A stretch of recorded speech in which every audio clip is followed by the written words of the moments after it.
जी। उस 2200 MMCFD में ये 1100 MMCFD जो है वो सिंध को देते थे। इस तरह का एक वाकया जो है वो गुजरनाले पे भी पहले हो चुका है। सब्सक्राइब करें और बेल दबाएं ताकि कोई खबर रह न जाए।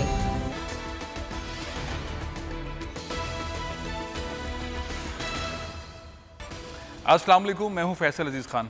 बल्दियाती इंतखाबात होंगे और ये बल्दियाती इंतखाबात नए तर्ज पर होंगे। इमरान खान साहब के जो दावे थे फाइनली इम्प्लीमेंट होने जा रहे हैं KP में और पंजाब में। लेकिन उस पर जिक्र करने से पहले कराची में जो धमाका हुआ है उसकी ज़रा अपडेट ले लेते हैं। कराची में धमाका हुआ है शेर शाह के इलाके में। MNA आलमगीर, उनके वालिद भी इस धमाके में जाँ बाग हो गए हैं। मजबूरी तौर पर तस्दीक की गई है पुलिस की जानिब से 12 शहरी अब तक जाँ बाग हुए हैं। तकरीबन कोई 13-14 के करीब ज़ख्मी हैं। 8 की हालत तशवीशनाक है। ये धमाका हुआ क्यों है? पुलिस कहती है कि जिस जगह पर ये इमारत थी वहाँ पे गैस पाइपलाइन लीक थी जिसकी वजह से ये वाक़या हुआ है। दहशतगर्दी का किसी भी किस्म का मामला इसमें नहीं है, तरदीद कर रही है पुलिस। हमारे नुमाइंदे वहाँ मौजूद हैं। शुएब बरनी साहब डिप्टी ब्यूरो चीफ हैं। मरियम हसन साहिबा हमारी करस्पॉन्डेंट हैं, वो हॉस्पिटल के बाहर मौजूद हैं। शुएब, क्या अपडेट है? पुलिस कहती है ये दहशतगर्दी का वाक़या नहीं है, ये इनलीगल इमारत थी, ये नाले पर कायम थी, नाले में गैस लीक थी और गैस की लीकेज की वजह से ही धमाका हुआ। इतना पावरफुल धमाका जिसमें इमारत का हाल, पूरे इलाके का हाल ऐसा दिख रहा है, इतनी सारी जानें ज़ाया हो गई हैं। अब यही बज़ाहिर नज़र आ रहा है।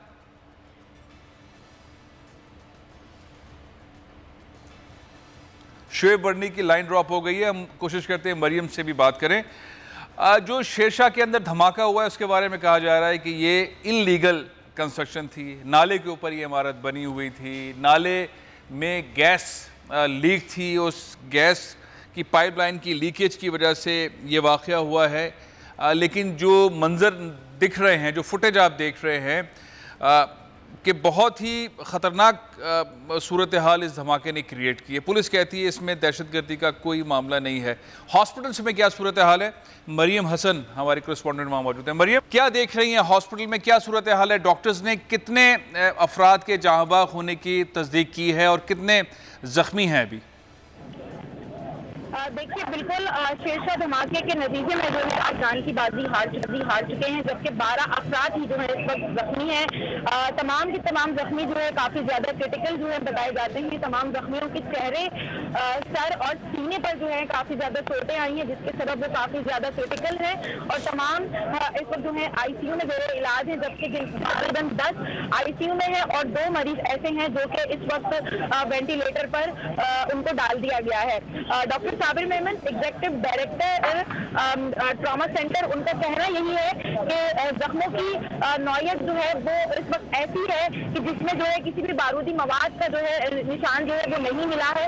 अलबत्ता तमाम जख्मी जो है वो गैस धमाके के नतीजे में जो है वो जख्मी हुए हैं और तमाम की हालत जो है काफी ज्यादा नाजुक बताई जाती है। डॉक्टर साबिर मेमन के मुताबिक हिलाकतों का जो है वो मजीद खदशा उन्होंने जो है वो जाहिर किया है कि जख्मी जो है काफी ज्यादा है और ऐसा है कि इलाकों में जो है मजीद इजाफा हो सकता है। वहीं दूसरी जानिब अस्पताल में जो है लवाहिकीन की आमद का सिलसिला भी जो है वो शुरू हो चुका है और काफी ज्यादा रिक्कत आमेज मनाजिर जो है वो नजर आ रहे हैं। लवाहिकीन अपने प्यारों की तलाश में इस अस्पताल के अंदर और बाहर मौजूद है। वहीं दूसरी जानिब सिक्योरिटी के भी जो है वो सब इंतजाम जो है वो ट्रॉमा सेंटर और सिविल अस्पताल में जो है वो किए गए हैं। रेंजर्स और पुलिस की जो है भारी नफरी यहाँ पर मौजूद है। गैर मुताल्लिक़ अफराद को अस्पताल के अंदर जाने की इजाजत जो है वो नहीं दी जा रही है। अब से कुछ देर कभी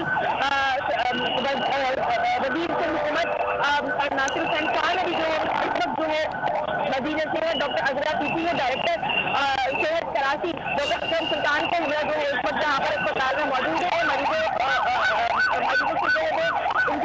मरियम, मैं आपकी तरफ दोबारा वापस आता हूँ। MNA आलमगीर पाकिस्तान तहरीक इंसाफ के बड़े मुतहर्रिक MNA हैं और बड़ी कैंपेन्स कराची में चलाते रहे हैं, सफाई की कैंपेन्स भी चलाते रहे हैं। उनके वालिद दिलावर ख़ान, वो इस इमारत के अंदर उनकी शॉप थी, वो इस धमाके के अंदर जाँ बाग हुए हैं। जो मजमूई तौर पर इतलात हैं कि 12 अफराद इस धमाके में जाँ बाग हुए हैं। उसमें PTI के MNA आलमगीर, उनके वालिद दिलावर खान भी जहाँ बाग हो गए हैं। अब मामला यह है कि ये जो धमाका है इसके ऊपर पुलिस का वर्जन क्या है। शुएब बर्नी हमारे साथ मौजूद हैं, शुएब बर्नी से पूछते हैं हॉस्पिटल में क्या सूरत हाल है ये पूछते हैं। लेकिन एक चीज़ और इम्पॉर्टेंट है कि जहां कराची के अंदर नालों के ऊपर इमारतें, इनलीगल इमारतें बनती हैं और उसके बाद शोरूम्स बन जाते हैं, स्टोर्स बन जाते हैं, बैंक्स बन जाते हैं और गैस की लीकेज, एक तरफ गैस की किल्लत है इतने पूरे पाकिस्तान के अंदर, दूसरी तरफ गैस की लीकेज की वजह से पुलिस कहती है ये धमाका हुआ है। शुएब बर्नी हमारे साथ मौजूद हैं। शुएब हैं हमारे साथ?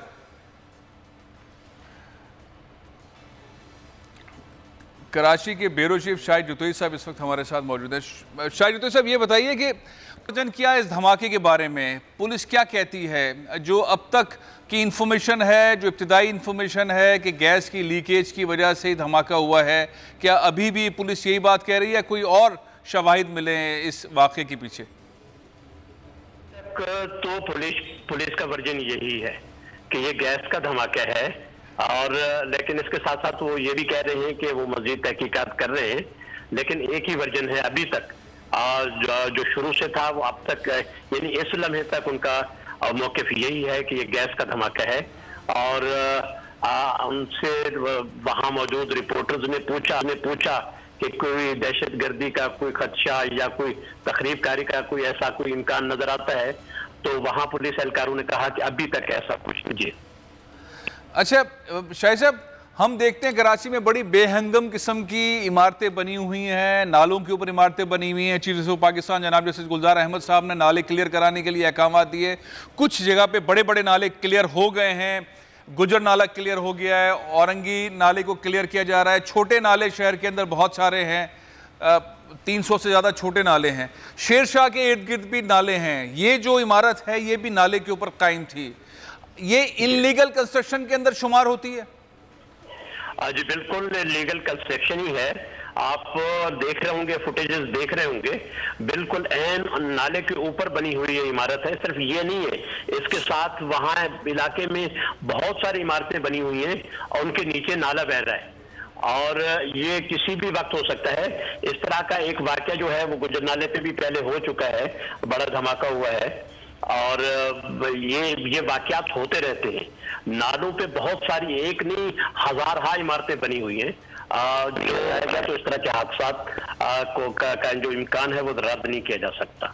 शाहिद साहब, ये जो सुप्रीम कोर्ट का ऑर्डर है, चीफ ऑफ पाकिस्तान जनाब जस्टिस गुलजार अहमद साहब ने कराची में नालों की सफाई और इसके हवाले से जो अहकाम दिए थे, वो बड़े नालों के ऊपर ही अमल दरामद हो रहा है? इस तरह के नालों के ऊपर अमल दरामद होना है या इस पर अमल दरामद होगा ही नहीं? मतलब ये जाने जो चली गई, सुप्रीम कोर्ट ने तो फैसला दे दिया, कराची के अंदर जो भी ब्यूरोक्रेसी थी, जो सिंध बिल्डिंग कंट्रोल अथॉरिटी है और इदारे हैं, उन्होंने इसके ऊपर आंखें बंद कर ली, पैसे लिए और बिल्डिंगें बनवा दी, इमारतें बनवा दी, और आज ये हादसा हम देख रहे हैं। तो इसके ऊपर अमल दरामद होना ही नहीं होना है? जिस बात की आप निशानदेही कर रहे हैं कि छोटे नालों पे भी ऑपरेशन होना चाहिए, इस तरफ अभी सोचा ही नहीं गया। सुप्रीम कोर्ट ने अपने ऑर्डर्स में जिन बड़े नालों का नाम लिया है, वहां तो काम हुआ है, ऑपरेशन हुआ है। उस ऑपरेशन के लिए भी बजट मंजूर हुए हैं और उस टेंडर वेंडर हुए हैं और कुछ इदारों ने वो टेंडर लिए हैं, वो ऑपरेशन किया है। उनका मतलब वो चूंकि एक इंटरेस्ट था, वेस्टेड इंटरेस्ट था कि उनको पैसा मिल रहा था, ऑपरेशन किया है। इसके अलावा 12 छोटे नालों पे जो आबादियां हैं उनको हटाया जाए या उनका कोई मुतबादल दिया जाए उनको, और ये नाले साफ कराए जाए। हजारहा बिल्डिंग्स हैं, हजारहा नहीं, मेरे ख्याल में लाखों बिल्डिंग्स ऐसी होगी जो छोटे छोटे नालों पे तामीर हो चुकी है। सिर्फ नालों पे नहीं, जो कंड्यूट है पानी के, उन पे भी इमारतें तामीर हो चुकी हैं। जो पुराने जमाने के, एक जमाने के सेवरेज लाइनें थी, उन पे भी वो जो है वो इमारतें तामीर हो चुकी हैं। वो सेवरेज लाइनें अभी भी नीचे बड़ी बड़ी सेवरेज लाइनें हैं, उनके ऊपर इमारतें हैं। किसी भी वक्त कोई हादसा हो सकता है, कहीं भी हो सकता है। शाहिद साहब, ये ऑपरेशन का जिसका आपने जिक्र किया कि बड़े नालों के खिलाफ में जो तजावुज़ात हैं उसके ऊपर तो ऑपरेशन हुआ और हुकूमत के बड़े ऐलानात आए। इस वाक़े के बाद वज़ीर आला सिंध ने कोई ऐलान किया, कोई अहकामात दिए सिंध हुकूमत के तर्जुमान की जानिब से? मैंने नासिर शाह साहब को तो स्पॉट पे देखा है बात करते हुए, और अजरा पेचो साहिबा जो हेल्थ की वजीर हैं, उन्होंने भी अहकाम दिए हैं जो जख्मी उनके हवाले से। लेकिन एज ए पॉलिसी कोई सिंध हुकूमत की आई नालों के हवाले से, उनको क्लियरेंस के हवाले से? अभी तक इस तरह का कोई पॉलिसी स्टेटमेंट किसी की तरफ से नहीं आया है, और ये काम जो है कोई छोटा काम नहीं है। मैं आपसे कह रहा हूँ कि ये जो सवाल आप कर रहे हैं, ये सवाल मुख्तलिफ मीटिंग्स में उठाया गया है, और जो मुख्तलिफ इदारों की मीटिंग्स होती थी जिसमें फौज के नुमाइंदे भी होते थे, रेंजर्स के भी होते थे, उस हवाले से कि सुप्रीम कोर्ट के अहकाम पे किस तरह अमल दरामद करना है, ये सवाल तो वहाँ उठाए गए। बेशुमार छोटे नाले हैं, बेशुमार छोटे जो सीवरेज लाइनें हैं, बड़ी सीवरेज लाइनें, उन पे आबादियां कायम हो चुकी हैं, उनका क्या करना है, इस हवाले से अभी तक सोचा भी नहीं गया, अभी तक कोई पॉलिसी बनाई भी नहीं गई है। अच्छा, अब अगर पॉलिसी नहीं बनाई गई और सारे इदारे सर जोड़ के बैठते रहे हैं और कोई फैसला नहीं कर सके, और आज हम इतना बड़ा ये हादसा देख रहे हैं, अगर ये हादसा पहले भी होते रहे और मजीद भी होते, जाहिर है कि अगर आप नाले साफ नहीं करेंगे, इमारतें नहीं हटाएंगे, तो ये हादसा होते रहेंगे, इस तरह के हादसा होते रहेंगे। तो इसमें सुप्रीम कोर्ट ने अपना रोल प्ले कर दिया, जाहिर है कि इदारे जो हैं अपना रोल प्ले नहीं कर रहे हैं, तो फिर आगे जाके होगा क्या? सुप्रीम कोर्ट के फैसले के ऊपर अमल दरामद नहीं हो रहा है, सिंध हुकूमत नहीं कर रही है और इदारे नहीं कर रहे हैं, तो इन द एंड क्या कंटेम्प्ट ऑफ कोर्ट होगा? नहीं, मेरे ख्याल में सुप्रीम कोर्ट को इस बारे में बुलाना चाहिए और उनको मजीद हिदायत देनी चाहिए। सुप्रीम कोर्ट के आर्डर में भी जो है इस तरह की कोई वजाहत नहीं है। अच्छा, इसलिए तो ये लोग जान छुड़ा रहे हैं। अब मैं समझता हूं कि इससे पहले कि सुप्रीम कोर्ट मजीद कोई नोटिस ले, सुप्रीम कोर्ट मजीद कोई मदाखलत करे, जिसको ये कहते हैं कि जो इंतजामी मामलात में मदाखलत है, गवर्नमेंट को अपने तौर पर काम करना चाहिए, अपने तौर पर कोई इनिशिएटिव लेना चाहिए। जो हमारी हुकूमतों में ये बहुत अफसोसनाक सूरत हाल है, बहुत सारी चीजें जो है वो अदालत की तरफ से अहकाम आते हैं तो उनको एहसास होता है कि ये काम भी करना है, वो काम भी करना है, अपने तौर पर ये कुछ भी नहीं करते हैं। अब वक्त आ गया है कि कराची को बड़े हादसों से बचाने के लिए, बड़े इंसानी अलमियों से बचाने के लिए इनको बहुत अहम फैसले करने होंगे, बड़े फैसले करने होंगे और इस तरफ तवज्जो देना होगी। शाहिद साहब, एक और चीज़ बताइएगा, ये जो ऑपरेशन इस वक्त जारी है कराची में, इस वक्त ऑपरेशन चल रहा है नाले साफ करने का, जो सुप्रीम कोर्ट के अहकामात के तहत है, मजमूई तौर पर ये स्टेटस इस वक्त क्या है? कितने नाले साफ हो गए बड़े वाले, और छोटे नाले जो हैं वो कितने साफ हो गए, कितने बाकी हैं? जी, अभी बहुत काम बाकी है। जो काम इन्होंने असाइन किया था, जिसके लिए टेंडर दिए थे, वो तो अब मेरे ख्याल में किसी हद तक कुछ मुकम्मल हो चुका है, कुछ हो रहा है। लेकिन जो काम इन्होंने शुरू ही नहीं किया, तो उसके बारे में क्या कहा जा सकता है कि वो कब खत्म होगा या कब शुरू होगा? ये बहुत सारा काम अभी इनको करना है। छोटे नालों की तरफ तो ये आए ही नहीं है।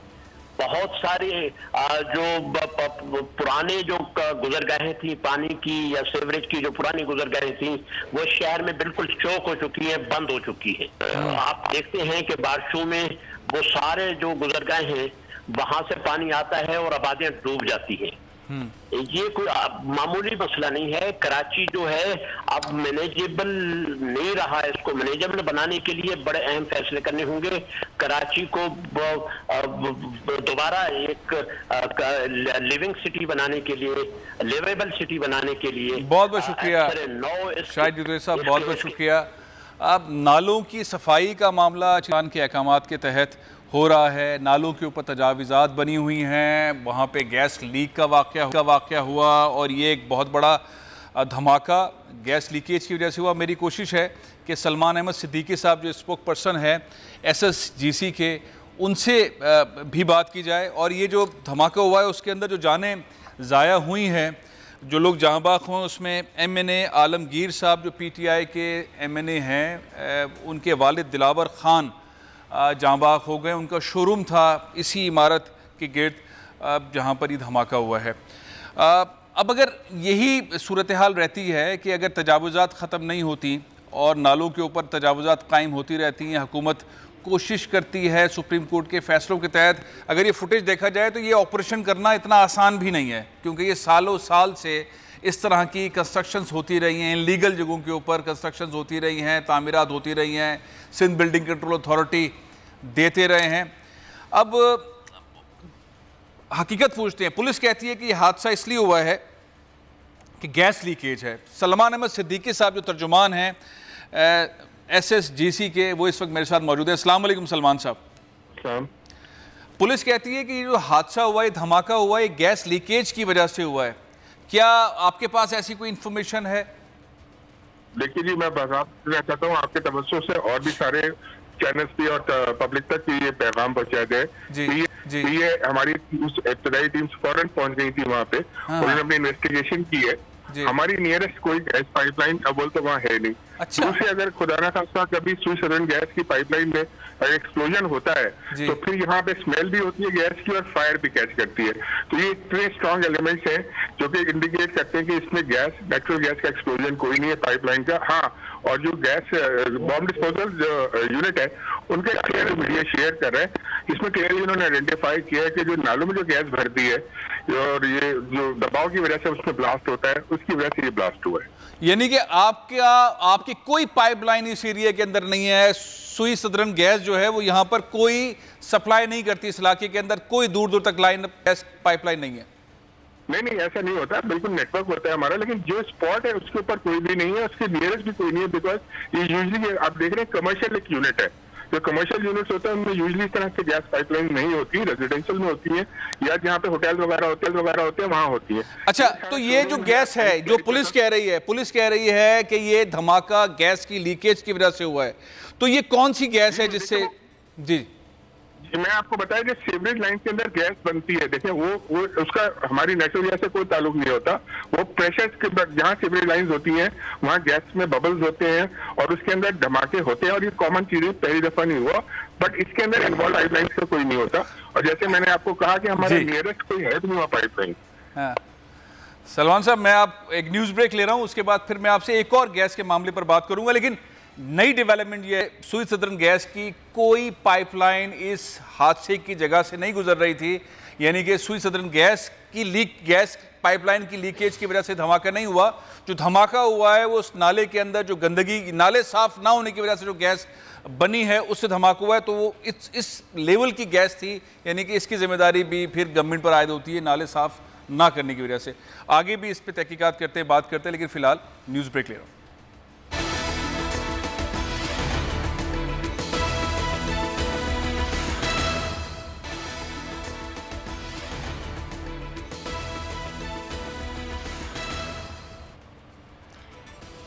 Welcome back.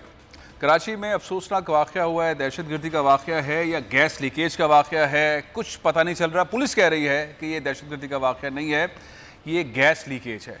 SSGC के तर्जुमान ने थोड़ी देर पहले बताया है बोल न्यूज़ को कि ये गैस लीकेज नहीं है, हमारे यहाँ से कोई पाइपलाइन नहीं गुजरती है।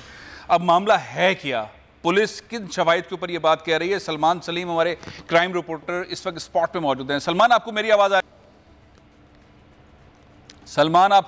आ रही है?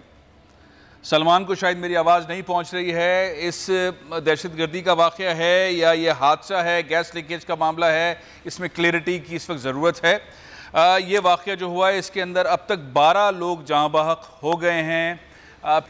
PTI के रुकन कौमी असम्बली आलमगीर खान, उनके वालिद दिलावर खान भी इस वाक़े के अंदर जहाँ बाग हो गए हैं। हमारे क्राइम रिपोर्टर सलमान सलीम इस वक्त उस स्पॉट पे मौजूद हैं जहाँ ये वाक़या हुआ है। जो बड़ी डेवलपमेंट है वो ये है, सलमान अहमद सिद्दीकी साहब जो कि तर्जुमान हैं SSGC के, वो ये कहते हैं कि इस स्पॉट पे जहाँ ये वाक़या हुआ है यहाँ उनकी कोई पाइपलाइन नहीं गुजरती, इसलिए सुई सदर्न गैस की लीकेज नहीं है, उसकी किसी पाइपलाइन की लीकेज नहीं है। अब देखते हैं मामला क्या है। सलमान सलीम जो हमारे क्राइम रिपोर्टर हैं इस वक्त मेरे साथ मौजूद हैं। सलमान, आपको मेरी आवाज़ आ रही है? जी सलमान, क्या पुलिस कह रही है कि ये वाक़या गैस लीकेज की वजह से हुआ है? सुई सदर्न गैस के तर्जुमान सलमान अहमद सिद्दीकी कह रहे हैं हमारी यहाँ से कोई पाइपलाइन जाती ही नहीं है, कोई गुजरती नहीं है। तो ये वाक़या क्या है, क्या नज़र आ रहा है आपको? स्मेल फील हो रही है या बदबू है गैस की? देखिए, बिल्कुल जब यहाँ पे धमाका हुआ उसके फौरी बाद तमाम जो है वो टीमें यहाँ पर पहुंची। बीडीएस के अमले को भी यहाँ पे बुलाया गया। बीडीएस के अमले ने तमाम शवाहिद इकट्ठी की है। उसके बाद एक जो है वो इब्तदाई रिपोर्ट तैयार की है, जिसके अंदर वाज़ेह ये बताया है कि ये नाले के ऊपर जो है वो बैंक बना हुआ था, जबकि नाले के अंदर गैस ज्यादा होने की वजह से एकदम जो है वो धमाका हुआ है और उसके नतीजे में जो है वो ये लोग जाबाज हुए हैं और जख्मी हुए हैं। बताया ये जा रहा है कि ये जो नाला है इस पर दफा जो है वो इस तरह का वाकया जो है वो पेश आ चुका है। सलमान, ये बताएं, आप जब स्पॉट पे पहुंचे आपको गैस की स्मेल आ रही थी? देखिए, जब हम लोग यहाँ पे लाइव रिपोर्टिंग कर रहे थे उस दौरान जो है वो एक और छोटा सा धमाका हुआ था। जो कि नाले के अंदर हुआ था। नाले को जब तोड़ा गया, उसको डिग किया गया तो उसके अंदर से ब्लास्ट हुआ।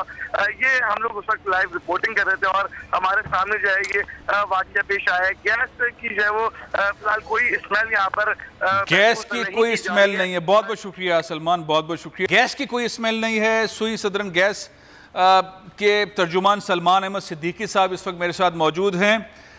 सलमान साहब, आपने हमारे रिपोर्टर की बात सुनी कि वहाँ पर गैस की कोई स्मेल नहीं है। जो आप बात कह रहे हैं लगता है वही मामला है कि अब ये जो बंद होते हैं नाले जिनकी सफाई नहीं हो रही होती, यहाँ पे गैस गंदगी की वजह से बन जाती है। लेकिन मामला ये है कि वो इतनी ज़्यादा बड़ी तादाद के अंदर गैस थी, इतनी खतरनाक हद तक कि उसने इतनी तबाही मचाई है।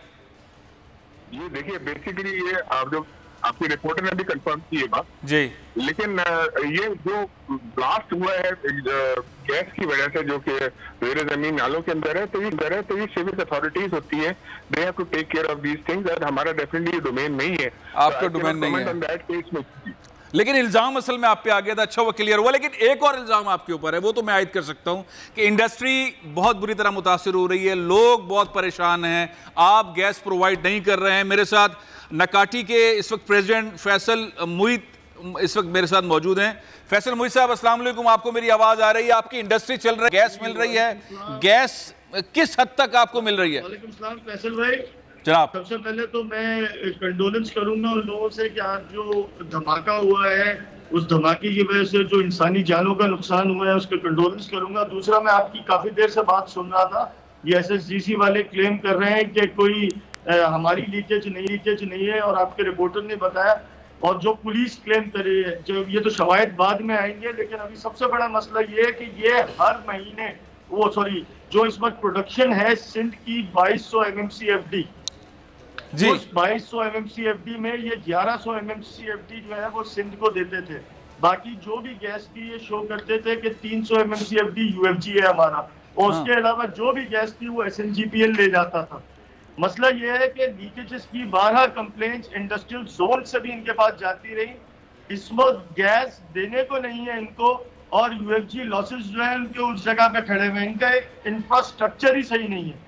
मैं आज आपसे सिर्फ ये बात पूछूंगा कि कराची वो शहर है जो इस वक्त इस मुल्क की 54% एक्सपोर्ट कर रहा है, सबसे बड़ा एक्सपोर्ट ओरिएंटेड जोन है कराची, और कराची का ये हाल है। हमने रोज की बुनियाद पे हम गवर्नर को भी, मिनिस्टर से भी बात कर रहे हैं, लेकिन कोई प्लान नहीं है इनके पास। MD SSGC बेबस है। मैं आपने बहुत सारी बातें कर ली है, मैं जरा सलमान साहब को मौका देना चाहता हूं। सलमान साहब, ये जो इंडस्ट्री फैसल भाई और जी सलमान साहब के लिए कि लोड मैनेजमेंट प्लान जो SSGC को बना के फेडरल गवर्नमेंट को देना था, वो लोड मैनेजमेंट प्लान जो है, गैस लोड मैनेजमेंट प्लान इन्होंने सही तरीके से क्यों नहीं बना के दिया? लास्ट ईयर जब हमारी गवर्नर हाउस में मीटिंग हुई तो हम सब तमाम टाउन एसोसिएशंस ने MD SSGC के सामने बैठ के तय किया था कि हम अपने अपने इंडस्ट्रियल जोन्स को एक एक दिन के लिए शट डाउन करेंगे वॉलंटियरली। सही है। अब इशू ये है कि हम इनसे बोलते हैं कि फर्टिलाइजर की बात करें कि एक दिन वीक में फर्टिलाइजर को बंद किया जाए, हर एक दिन जो है वो हर टाउन एसोसिएशन अपने इंडस्ट्रियल जोन को बंद करेगी। तो ये गैस लोड मैनेजमेंट प्लान जो विल्टर्स थे, जो नाअहली है गवर्नमेंट की, वो नाअहली गवर्नमेंट की है कि ये वक्त पे RLNG इंपोर्ट कर नहीं सके, तो ये सारा मलबा इंडस्ट्रियलिस्ट पे क्यों गिर रहा है? चलें, मैं इसका जवाब ले लेता हूं। सलमान साहब, क्यों सब कुछ सनतकारों के ऊपर, एक्सपोर्टर्स के ऊपर आपने लाद दिया है? आम शहरी भी वैसे परेशान है, गैस नहीं मिल रही। देखिए फैसल साहब, सबसे पहले समझने की ये जरूरत है कि ये जो बहरान है ये पहली दफा नहीं है और ये सर्दियां पहली सर्दियां नहीं है। ये हर साल ये इशू आता है और हर साल हम इसको हैंडल करते हैं to the best of our resources, to the best of our abilities. लेकिन सबसे पहली प्रायोरिटी हमने एग्री किया हुआ है, आपने, मैंने, गवर्नमेंट ने, कि जी घर के जो सारिफीन है, घरेलू सारिफीन, उनको गैस की फराहमी हमारी अवलीन प्रायोरिटी है। हाँ। उसको इंश्योर करने के लिए हम राइट, लेफ्ट, सेंटर हर जगह से according to the gas load management plan जो गवर्नमेंट का अप्रूव्ड होता है उसके तहत उसको एक्सरसाइज करते हुए गैस पहुंचाने की कोशिश करते हैं। हमें उसकी डेली जरूरियात जो है वो पूरी हो सके। जब घर से आदमी सेटिस्फाई होकर बाहर आएगा तभी वो किसी काम पे या किसी चीज में इन्वॉल्व होगा। अगर वो घर से ही उसको नहीं मिलेगी गैस, स्पेशली सर्दियों के अंदर बलूचिस्तान में हमारा जो लोड बढ़ रहा है, स्पेशली कल 5- था, आज भी यही रिपोर्ट है हमारे पास, तो उनकी जो स्पेस हीटिंग रिक्वायरमेंट है या वाटर हीटिंग रिक्वायरमेंट है वो कई ज्यादा बढ़ गई। 3 टाइम्स हमारा जो लोड है वो एनहेंस हो गया। अच्छा, प्लस हमारी जो सप्लाईज है जो हमारी कॉन्स्टेंटली डिप्लीट हो रही है, गैस रिजर्व जिनसे हम गैस बाय करते हैं वो डिप्लीट हो रहे हैं, तो हमारे रिसोर्सेज भी कम हो रहे हैं। हमारी डिमांड, क्योंकि 8 साल कस्टमर ऐड हो जाता है, वो इंक्रीज होती है, तो लोड एंड डिमांड सप्लाई का जो गैप है वो बढ़ जाता है और सर्दियों में ये और बढ़ जाता है। बिकॉज मैं आपकी बात समझ गया सलमान साहब, लेकिन जिस गवर्नर हाउस के अंदर होने वाले इजलास का जिक्र कर रहे हैं फैसल मुईज के, इसके अंदर तय कर लिया गया था कि किस जोन को कितने दिन के लिए बंद करना है और कहां पर लोड जो है ट्रांसफर करना है, उस मेथडोलॉजी को क्यों आगे नहीं बढ़ाया गया? देखिए, मैं आपको बताऊं, कोई ऐसा सिस्टम हमारे पास नहीं कि वन स्विच से हम बंद कर दें किसी अच्छा, ये एक डे के लिए कर दें, ये वॉलंटरी नहीं, हमने अपील की जी जी जी जी फैसल मुईज जी, बात पूरी करने दें। तो देखिए, इशू ये था कि ये हमने वॉलंटरली बोला था कि वी आर रेडी।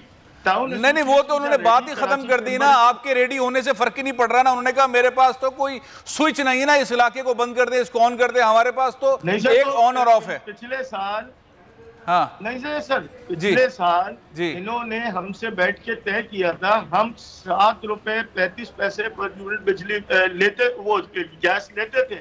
इन्होंने हमसे एग्रीमेंट किया कि हम विंटर्स में आपको अनइंटरप्टेड गैस देंगे, आप हमारे रेट बढ़ाते 9 रुपए 35 पैसे।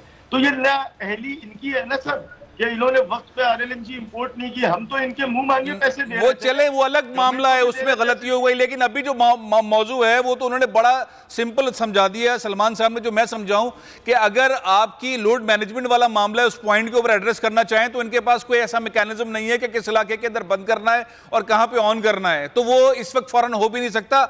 हाँ, ये जरूर किया जा सकता है कि आइंदा सालों के अंदर इस मैकेनिज्म को जो है वो बढ़ाया जाए। सलमान साहब, यही मतलब है इसका? लेकिन सलमान साहब जी सर, जी जी, आपने मेरी बात की मजीद एंडोर्स कर दिया। Exactly that was the point that I was trying to make. और देखिए, जो भी कुछ हो रहा है ये CCOE के अंदर जो अप्रूव्ड हुई है चीजें, गवर्नमेंट जिस तरह से स्विच सदर्न को नहीं, खाली स्विच नॉर्दर्न को भी जिस तरह से उन्होंने गैस लोड मैनेजमेंट प्लान दिया है, तो दोनों कंपनीज उसको इम्प्लीमेंट कर रही है। और जैसे मैं कह रहा हूँ बार बार, देखिए अगर गैस सिस्टम में होगी, हमारी गैस सिस्टम में होगी। मैं जरा एक और ओपिनियन ले लेता हूँ। सलमान साहब, आप भी मेरे साथ रहे, फैसल मुईज साहब आप भी मेरे साथ रहे, बिजनेस टाइकून है, बड़े लीडर हैं, मियां जाहिद हुसैन साहब मेरे साथ मौजूद है। मियां साहब, गैस का मसला पाकिस्तान में कभी हल नहीं होता। सबको पता है कि सर्दी होनी है, सबको पता है विंटर आएगी, सबको पता है एक्सपोर्ट करना है। पाकिस्तान के पास एक बड़ी अपॉर्चुनिटी एक्सपोर्ट करने की आई हुई है। चाइना काम नहीं कर रहा, इंडिया में काम नहीं हो रहा, हम ये चीज मैनेज नहीं करवा सके। बेसिकली आप मैनेज नहीं करवा सके, आप हुकूमत को कायल नहीं कर सके मियां जाहिद हुसैन साहब कि पाकिस्तान में गैस की इतनी जरूरत है, प्लीज फैसला कर लें, गैस ले ले, हमारी एक्सपोर्ट डिस्टर्ब हो जाएगी। मियां साहब, मियां जाहिद हुसैन साहब मेरे ख्याल है हमारे साथ। दुनिया का माना हुआ इकोनॉमिस्ट सलमान शाह साहब, डॉक्टर साहब, जो वज़ीर खजाना भी है पाकिस्तान के, वो ये बात कर रहे हैं लोड मैनेजमेंट प्लान की, और ये बात कर रहे हैं कि ये तो हर साल गैस की शॉर्टेज होती है। तो जब हमारे पास हर साल गैस की शॉर्टेज होती है, मैनेजमेंट प्लान बनता है और 10% या 9% हर साल गैस शॉर्ट होती, डिप्लीट होती चली जा रही है, तो उसका मतलब तो ये है कि अगले 5 साल में तो गैस तो बात ये, अगर हमने एक्सपोर्ट करनी है, अगर पाकिस्तान को चलाना है, पाकिस्तान की इकोनॉमी को चलाना है, तो जितना भी डेफिसिट हो रहा है गैस का, उतनी हमें गैस इंपोर्ट करनी होगी ना। तो गैस हमने 14 वैसल मंगाने की बजाय हमने 12 का सौदा किया और 12 की बजाय भी 10 आई हुए। तो ये सारी चीजें जो है नाअहली साबित करती है ना। दूसरी तरफ आ गई है प्राइस मैकेनिज्म पे। कि अगर प्राइस ज्यादा है, इंटरनेशनल प्राइस जो है, हमने $30.6 में गैस इंपोर्ट की, जब दुनिया $6 पे कर रही थी, और हमने अगर चले महंगी भी इंपोर्ट की या करनी थी, तो लोगों को एतमाद में लेना कि भाई गैस है नहीं, तो गैस पे हमें गुजारा करना है, तो उसके मुताबिक लोगों के माइंड प्रिपेयर करेंगे, लोगों को अपनी कॉस्ट बनाए, तो ताकि आप गैस तो देना। अब आपके सामने $35 अरब की अगर हमने एक्सपोर्ट करनी है और हम लोगों को रॉ मटेरियल देंगे नहीं, तो वो कैसे अपनी प्रोड्यूस करेंगे? तो ये तो हम डबल एज सोर्ड है, दोनों तरफ से नुकसान, हमारे प्रोडक्शन नहीं हो रही, बेरोजगारी हो रही है, कॉन्ट्रैक्शन की पॉलिसी के हम जा रहे हैं, हमारा जीडीपी ग्रोथ नहीं होगी, हमारी एक्सपोर्ट नहीं होगी, इंपोर्ट कम होगी, लोगों के रोजगार कम होंगे, और ऊपर से हम गैस नहीं दे रहे। तो ये सारी चीजें जो है, इसका मतलब है कि कहीं ना कहीं प्लानिंग में एरर है, प्लानिंग के अंदर कहीं ना कहीं। लेकिन आज बड़ी दिलचस्प किस्म की गुफ्तगू की है मियां ज़ाहिद हुसैन साहब। मुजम्मिल असलम साहब ने गवर्नर सिंध के साथ बैठकर उन्होंने प्रेस कॉन्फ्रेंस की और उन्होंने जो लॉजिक पेश की, आप भी लाजवाब हो जाएंगे, पूरी कौम भी लाजवाब हो गई। जरा सुने आप मुजम्मिल असलम साहब ने क्या फरमाया। मियां साहब, क्या मतलब हुआ? मुजम्मिल असलम साहब की बात समझ ही नहीं आ रही। आप शिकायत भी करेंगे, गैस भी नहीं है, बेदर्दी से इस्तेमाल हुआ, माजी की हुकूमत पे डाल दें ये सारे मामला, अपने फैसले ठीक नहीं कर सके। मियां साहब, क्या क्या क्या क्या समझ आया आपको मुजम्मिल असलम साहब की गुफ्तगू से? बड़ी सिंपल सी बात है, डॉक्टर सलमान को सुने और रात को हमने हमाद अजहर को सुना, ये तीनों कह रहे हैं कि गैस नहीं है। अरे भाई नहीं है तो नहीं है, हम भी कह रहे हैं नहीं है तो मंगाओ ना गैस, क्यों नहीं मंगा रहे हो? हाँ। वक्त पे क्यों नहीं मंगा रहे हो? गैस मंगा के लोगों को क्यों नहीं दे रहे हो? अगर आप वक्त के ऊपर सौदे करें, मंगाए, मैकेनिज्म सही बनाए और इम्पोर्ट कर लें, तो ये तो $30 की आपको इम्पोर्ट नहीं करनी पड़ती। दूसरी बात ये कि आप चलो $10, $12, $15 कहीं तो आती है गैस, और वो आती तो मंगा के देना लोगों को, ताकि लोग अपने कारोबार चलेंगे तो चूल्हा चलेंगे, कारोबार नहीं चलेंगे तो चूल्हा भी नहीं चलेंगे, गीजर भी नहीं चलेंगे। ये बात हमें समझने की जरूरत है, हम लोग इस बात को समझ नहीं रहे हैं। दूसरी बात, हम बार बार सारे लोग कह रहे हैं कि गैस नहीं है, गवर्नमेंट सारी कह रही है गैस नहीं है, गैस नहीं है, तो गैस मंगवाओ, गैस क्यों नहीं है? बहुत बहुत शुक्रिया मियां असलम साहब, बहुत बहुत शुक्रिया फैसल मुईद साहब, बहुत बहुत शुक्रिया अहमद साहब, बहुत बहुत शुक्रिया। मामला ये है कि अगर गैस नहीं थी तो जिस तरह से मियां ज़ाहिद हुसैन साहब फरमा रहे हैं, जिस तरह से और बिजनेस टाइकून्स फरमा रहे हैं कि गवर्नमेंट को फैसला कर लेना चाहिए था, क्यों आखिर पूरी कौम को, पूरी इंडस्ट्री को यहाँ फंसा दिया। खैर, एक इनकलाबी इक़दाम इमरान खान साहब ने उठाया है। बल्दियाती निज़ाम पाकिस्तान के अंदर तब्दील होने जा रहा है, शुरुआत हो रही है KP से, और एक मर्डर भी हो गया है वहाँ पर। ज़ाहिर है कि एक उम्मीदवार है, उनको कत्ल कर दिया गया है। ओवरऑल KP में के अंदर क्या सूरत हाल है? हमारे ब्यूरो चीफ इस वक्त मेरे साथ टेलीफोन लाइन पर मौजूद है। अस्सलाम वालेकुम। उमैर यासिर साहब मेरे साथ मौजूद है। उमैर, आपको मेरी आवाज़ आ रही है? जी बिल्कुल आवाज़ आ रही है। उमैर साहब, क्या क्या पिक्चर नजर आ रही है KP के अंदर? इमरान खान साहब क्या करना चाह रहे हैं? उनकी तकरीरों से, उनकी बातों से तो ऐसा लगता है कि एक 21st सेंचुरी का लोकल गवर्नमेंट सिस्टम जो है KP के अंदर आने वाला है। देखिए, तहरीक इंसाफ के लिए तो ये इलेक्शन किसी चैलेंज से कम नहीं है। जिस तरह हम देख रहे हैं कि मुल्क के दूसरे हिस्से में, मुख्तलिफ हिस्सों में जो जिमनी इलेक्शन वो होते हैं, तो उसमें दूसरी अपोजिशन जमातें की जीत पाती है, तहरीक इंसाफ को शिकस्त का सामना है। अब चूंकि पख्तूनख्वा उनका एक होम ग्राउंड है, यहाँ से उनको पिछले 5 साल भी और मौजूदा भी सिवाई हुकूमत जो है एक बड़ी मेजॉरिटी से इक़्तिदार में आई है तहरीक इंसाफ। तो ये जो मसला है बल्दियाती इंतखाबात का, चूँकि ये क्रॉस रूट लेवल के इलेक्शन है, तो इसमें तहरीक इंसाफ के लिए ये मसला किसी एक बड़े चैलेंज से कम नहीं है। मेरे ख्याल में इस इलेक्शन के नतायज भी पख्तूनख्वा में तहरीक इंसाफ के मुस्तक़बिल का फैसला कर देंगे। तो जाहिर है ये बात हुकूमत भी जानती है, ये बात दूसरी भी जानती है। इस वक्त इसलिए तमाम जो तवानाइयाँ हैं वो इस वक्त इस इलेक्शन को कामयाब बनाने के लिए और तहरीक इंसाफ को कामयाब बनाने यहाँ पे की जा रही है। पेशावर की जो कि हक है, यहाँ पे जो 14 सूबाई असेंबली की सीटें थी, उसमें से अक्सरियत 13 सीटें जो है इस वक्त। अच्छा उमैर, ये बताइएगा कि ये जो नया प्रोसेस है, इस नए प्रोसेस को जो KP के लोग हैं वो वेलकम कर रहे हैं? उनके नज़दीक इस नए निज़ाम से तब्दीली आएगी और ये सपोर्ट कर पाएगा वफाकी सेटअप में इमरान खान को?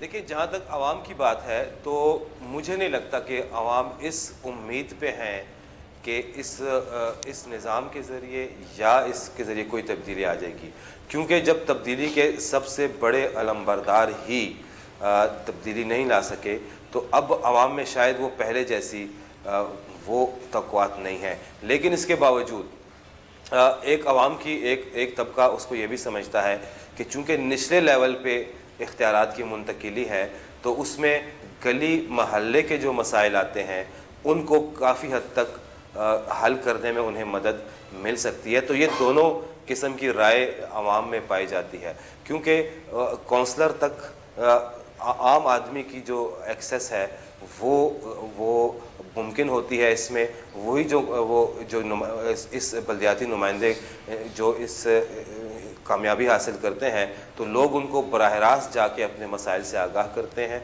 और वहीं पे उन मसाइल का हल भी तलाश कर लिया जाता है। अच्छा उमर हसन, एक मुस्तकबिल का रिजल्ट से मुतालिक है सवाल कर रहा हूँ मैं आपसे कि आपके ख्याल में सबसे मजबूत पार्टी इस वक्त कौन सी नज़र आ रही है?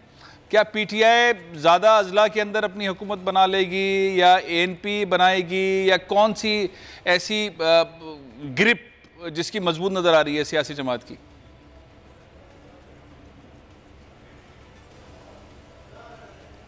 देखिए, तहरीक इंसाफ की ग्रिप तो इसलिए भी मजबूत नज़र आ रही है कि वो यहाँ की रूलिंग पार्टी है।